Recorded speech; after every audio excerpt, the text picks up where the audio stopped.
My name is Jan Cruikshank. I'm a former apprenticeships officer. My job involved managing and mentoring construction apprentices.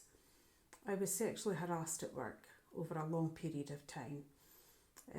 Initially, I thought I could deal with it. I thought I could handle it myself. Because I was in a management role, I thought I would be weak if I couldn't sort out my own problems. So I tolerated it for far longer than I should have. Eventually, the man seriously sexually assaulted me at work.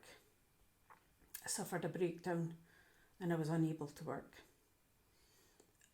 I reported the incident to a manager who knew that I had been being sexually harassed for a long time. I was also aware that this colleague had sexually harassed other females within the organisation. When I had the breakdown and was unable to work, my manager encouraged me to make the complaint official. I filled in a grievance form and sent it off to HR. The support I initially received from the manager quickly disappeared once it became official. It took the firm a month before they actually held an investigation meeting, and it became pretty evident from the offset that it was going to be a rough journey for me. The policies that were in place within the company I thought were there to protect me, when in actual fact, once I had actually reported wrongdoing within the workplace, they used the very policies to try and destroy me. I'd gone from being an exemplary employee with fantastic appraisals to suddenly someone who was under a microscope, and I was being analysed every single part of my job in minute detail. I was accused of dressing inappropriately. I was accused of speaking inappropriately. I was accused of behaving inappropriately. I was accused of not doing my job. A job that I'd exceeded targets in. A job that I thought I was well thought of in. And then all of a sudden, I seemed to be public enemy number one.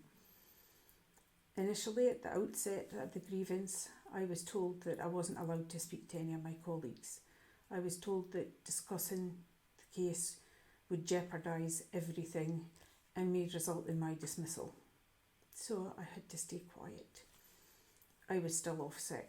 I couldn't cope. The grievance procedure was dragged out over 6 hearings, which lasted 11 months. Eventually, the company decided that I had misused company time and equipment, and they were going to dismiss me. He was never dismissed. He was never disciplined for what he did. My colleagues initially had been supportive and had said they were aware of what I had endured in the workplace. But with each hearing where I was discredited a little bit more and a little bit more, the support disappeared. The colleagues that I thought were part of my team suddenly didn't want to know. I became invisible. I became forgotten. I was certainly damaged. My husband and my family were a fantastic support to me. My husband obviously was devastated when I had to tell him about the sexual assault. He was heartbroken that he hadn't managed to protect me. He wanted to save me and make everything okay. Everything was out with my control. Everything was out with his control. We just felt like we were getting pulled along with no idea which direction we were going. I desperately hoped that the company would look at the evidence and they would understand, they would see my truth and they would make things right. It didn't happen. I became seriously ill with anxiety. I was diagnosed with post-traumatic stress disorder. The grievance procedure almost killed me. At one point, I became suicidal. My son wrestled pills from my hands when I thought I couldn't do it anymore.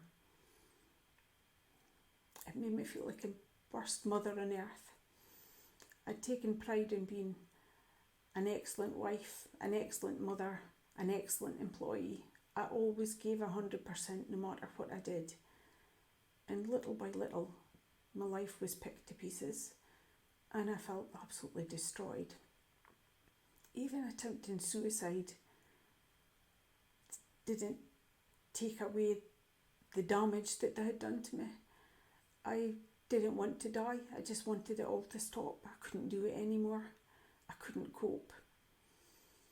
It then made me feel like the worst mother because what I'd put my son through. The support of my colleagues disappeared. I felt like I didn't fit in anywhere. I once used to be part of the team, laughing, joking, having a good time with my colleagues, and then they just forgot I existed. The company dismissed me, and I then began a lengthy legal process of taking them to an employment tribunal because I knew I was telling the truth. And I hoped that the evidence would have backed up my truth and I would get justice. The legal process was another nightmare added on top of the grievance process. Any little bit of myself that I think that I had left at that point disappeared. I couldn't afford the fancy QCs and counsel that this company could afford. They had bottomless pockets. They had unlimited funding. It wasn't a level playing field. I was financially punished because I had lost my job. I had bills to pay. My debts were mounting. I was panicking how I was going to afford to go through the legal process. Initially, I had support from the union, but they told me that they wanted me to negotiate a settlement with the company. I didn't want money. I wanted justice. I wanted the right thing to be done, and the right thing was, in the public interest, this man shouldn't have been allowed to carry on doing what he was doing to the female employees.